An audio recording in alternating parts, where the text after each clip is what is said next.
everyone, my name is Nozibele Kamganamayaba and welcome to my YouTube channel. So if you are new, please make sure that you subscribe, you like, you share.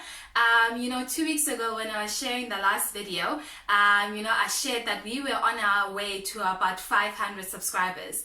As I'm talking to you now, we are sitting at 1,200 subscriptions.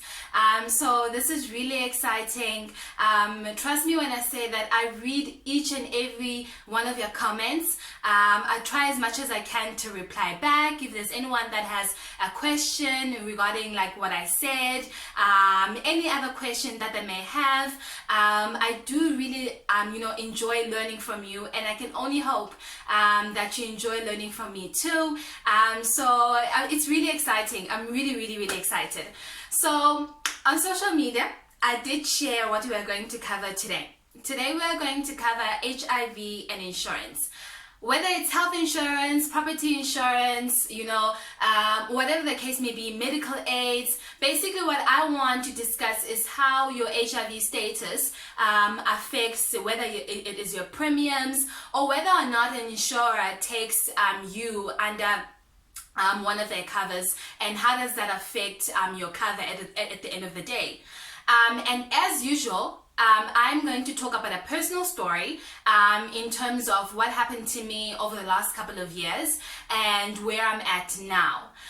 The reason for this story is because I have been having many heart attacks lately, because in South Africa it has been really prominent, or it's been really out there, or we're getting used to insurers not wanting to pay out at a claim stage. I first saw this, or I first followed this back where I think it was around about late 2018. There was a particular insurer that refused to pay out a client's family after they had passed away, because they claimed that there was a disclosure clause that the client did not adhere to. So apparently when the client was filling out the application, they did not disclose that they had high sugar levels. And the insurer says if they had known, if they were told that this particular client had high sugar levels, they would not have agreed to proceed with the application. They would not have agreed to cover, this person's life insurance. So because of that, because he did not tell them, they cannot pay out, the insurance that was worth millions to the family. What was very interesting, and this is not something out of the ordinary, when you actually are taking out a life cover or an insurance, actually the insurer does ask you, is there a pre-existing condition that you have, or is a disease that you have and that we need to be aware of that may affect your cover at the end of the day. If you do not disclose that, and they do specify that at a claim stage, if anything had to happen to you, that might affect whether your cover gets paid out or not. So for that, it was all in writing. But what was very interesting about all of this is that the client did not die because of the high sugar levels in their system or in their body. They died because of gun wounds. Apparently he had been hijacked, he was shot, and he passed away. So the family is like, oh, hang on a minute, we understand what you're saying, and that there was a non-disclosure clause that was not followed. However, this person did not die because of something related to what they did not disclose. They died because of a gun wound. So you have no basis to say you are declining, you're not going to be able to pay us because of that. But the insurer said, nope, that is our basis, we're not going to pay out. So the family went out into the media, they gathered, momentum into the media. The story went out there, and everyone picked it up, on social media. People were really angry to some extent that there were a couple of people that actually cancelled their insurances or their covers with this one particular insurer. To a point where they were getting so much backlash that they felt they didn't have a choice but to actually pay out to this particular family and give them what they deserved. And then there was another story that I recently followed. This one was also late last year, where in the news it was reported that this one particular insurer, also refused to pay out a funeral cover. They were delaying paying out a funeral cover, and the family was really was very frustrated because now it was delaying their funeral, proceedings and all of these things, arrangements. So what the family did was to take the body of the deceased and dump it in one of the offices of the insurer. It was a big story in South Africa. Everyone is following it. Once again, they received backlash, the insurer in this case, in terms of, why are you delaying? These people have been waiting all this time. So they released a press statement and said, no, from their side, they had approved, paying out the money to the family. There must have been something with their bank that is delaying this whole thing. But funny enough, a couple of days after that, the money was paid into the family's bank account. The reason why it made me anxious, because if you have followed some of my videos, obviously I did share that I was diagnosed HIV positive in August of 2013. And then beginning of 2014, I had the privilege of, being in the position where I could buy my mom a house. It's been a long dream of mine. I want to buy a house as a symbol of my appreciation, the fact because of all the sacrifices that she has done for me and my brother.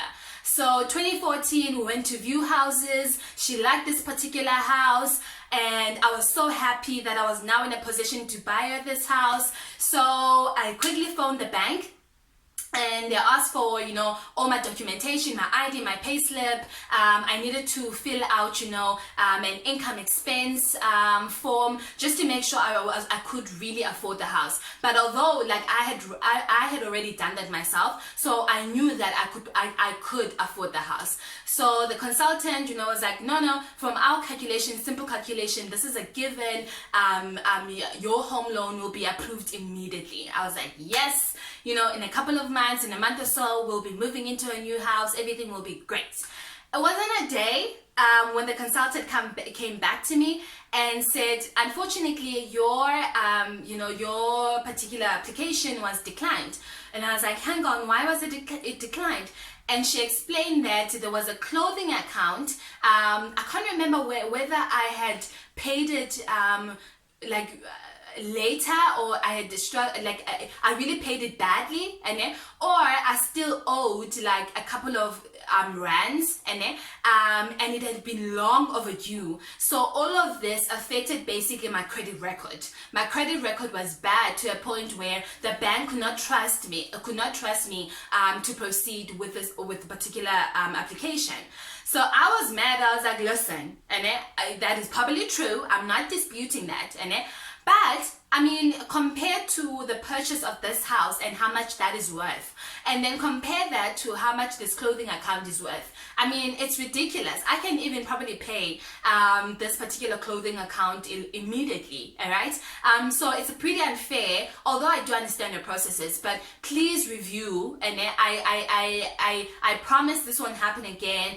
And the consultant was like, unfortunately, there's nothing we're going to do. And I was like, listen, I was begging her, you don't understand. I really need to have this house. My mom will love this house. She's already seen it. I can't go back to her now and say that we can't have it. And I could already imagine my mom going to tell her friends, Unozi is buying her a house. Okay, so I can't go back and bear the bad news now. So I said to her, please see if you can escalate this to your bosses and come back to me. So she said, okay, let me see what I can do. Went to her bosses. A day later, she came back and said, okay, I spoke to my bosses. I have good news and bad news. The good news is that they have now approved your application, right? However, the bad news is that you are going to get a slightly higher interest rate that you would have gotten if your credit record was much better, right? I was more focused on the fact that my application was, approved. I didn't care about the interest rate and whatsoever. So I was like, listen, let's just proceed, which in fact is another video that I need to do for another day, in terms of interest rates and all of those things when you're buying a big purchase and when you're dealing with the banks. So she forwarded me the documentation. I looked at them. I looked at how much I was going to pay. I looked at the term of the loan, 20 years. Everything was great. I signed everything. I forwarded to her. She proceeded with the application. Once everything was done, then she said, okay, there's one set of documentation that we need to give you. This documentation pertains to your to insurance. I was like, what does that mean? And she's like, okay, there's the insurance part is in two folds. The first part is a structural insurance. So in an event where there's a natural disaster or there's a fire and it damages part of your house or even the whole house, so the bank will give you money to restore your house, to fix your house. And then the other insurance, and it's basically to say in the event of your death, and the bank will basically cover and the amount that you still owe the bank, so that at the end of the day your family does not lose the house. Your family still stays in the house. So I was like, that's fantastic. That makes sense. Everything is great. And then she forwarded me those set of documentation. So she told me how much I was going to pay, what it covered. And then there was a set, there were about 2 pages, if I'm not mistaken, where it was now talking about all the terms and conditions, to what extent does it cover, what I should be aware of, what situations where they will not cover me or they may not pay out. So there were 2 things that really stood out for me in that document. The first one is the fact that they said within a 2-year period, and from the day that the insurance takes effect, from the day that I take the insurance up until 2 years, they will not cover suicidal. If I commit suicide, and they will not cover that up until the insurance has matured beyond 2 years. Then they can consider that. Then the second thing that stood out for me was the fact that it was talking about disclosure clause, and basically, just to paraphrase, the insurer was saying that I needed to disclose pre-existing conditions and that I had.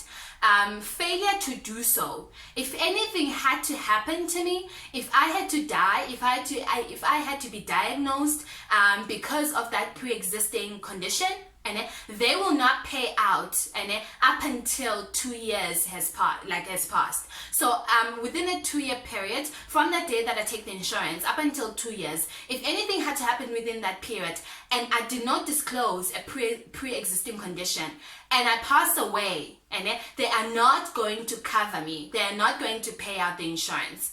So okay, that really worried me, because as I said, it had been a very difficult application for me. There was a lot of back and forth, as I told you, with the bank over the fact that they didn't want to approve me at first, then I needed to negotiate and all of those things. I was 23, and this was 2014.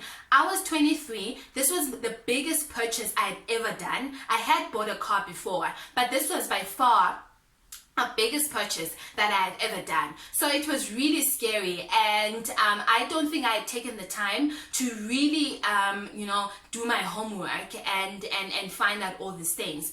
So I kept quiet. I did not disclose. I signed the documents and I sent them to the consultant. And then, so guys, for 2 years I was praying. I was like, Lord, okay. I was quoting every scripture that I knew from the Bible. I was like, Lord, in your word, you say that we should honor our parents. This is basically honoring my mother by buying her this house. And you say by honoring our parents, we will live longer. So I need to live longer. There's nothing that, I can't die. Nothing can happen to me. within the 2 year period, and until this whole thing is sorted out, because I thought I could hold the bank accountable, the insurer in this case accountable, after 2 years to say, hang on, yes, I did not disclose, but the 2 year period has lapsed, so you have no leg to stand on. Anyway, so in 2016, I still did not go to the bank after now the 2 year period had lapsed. I still did not go to the bank because I was still scared, what are they going to say, and all of those things. But now, following all of these things with, insurers not wanting to pay out, because of non-disclosure factors, I reached out to the bank and I told them, like, listen, I was diagnosed HIV positive in 2013. I took out a home loan with you guys in 2014. I do realize that you had said that I needed to disclose a pre-existing condition. However, I failed to do that. So I would like to know what is going to happen now. Also considering the fact that in your documentation, you had said that after 2 years, nothing will affect my cover. But I just want to make sure that all is well.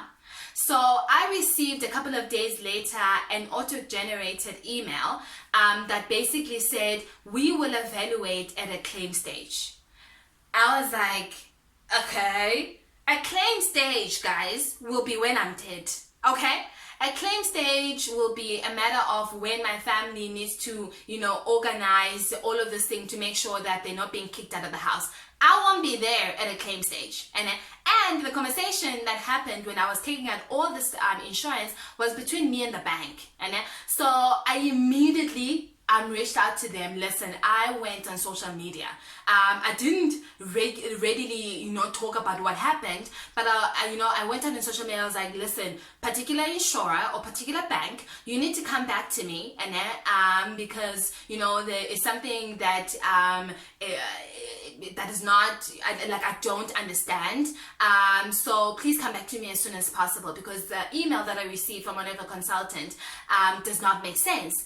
And also I know a couple of people that work for this particular insurer, the bank, and I reached out to them and I said to them, you need to escalate this to whoever manages the insurance division in this particular bank.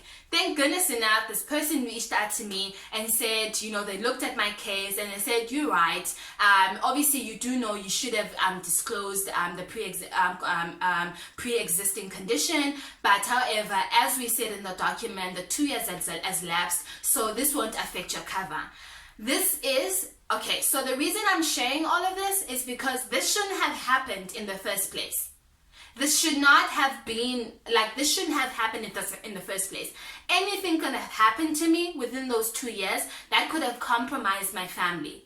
Anything that could have happened within those 2 years that could have left my family without a home. So I'm reaching out to you and begging you. I know, speaking about your status, and some of you are in the process, of accepting your status. You don't regularly go out there and say, oh yeah, by the way, I'm also HIV positive. But when it comes to such a thing that is very technical as an insurance, and whether you are taking out a property and you need to cover your property, or whether you're taking out a life cover, making sure that you do tell them that you are HIV positive, or if you're even unsure, making sure that you do, you draw bloods so that they are aware of your current condition, and when you are taking out the insurance or when you're taking out a medical cover, they do know that you are HIV positive, so that they can register, you are going on treatment as a chronic disease, because failure to do that really does affect you at a claim stage. And unfortunately, in some cases, some of us will not be even there when our families need to claim, and we leave our families in all that mess. So I really hope this was all I was really trying to make you aware and bring more awareness about the issue and how serious it is, and how it has basically given me sleepless nights over the last couple of years. And I take responsibility that it was me being careless. I did not take, all the precautions that I should have taken. But we are here now. I'm glad that it worked out. But from here on, I really urge you, if you are in a similar situation, your insurer does not know that you're HIV HIV positive or you have like any other chronic disease, please make sure that they know. If you have any questions, please make sure you reach out to me on Facebook. I'm Nozibele Mayaba. On Instagram and on Twitter, I am at Nozekamgana. So until next time, I hope this has been really informative and has really helped you. Even if it's not for you, please do make sure that you share to anyone that you think that it may help or it may be relevant to. So until next time, peace out, and yeah, we'll see you next time.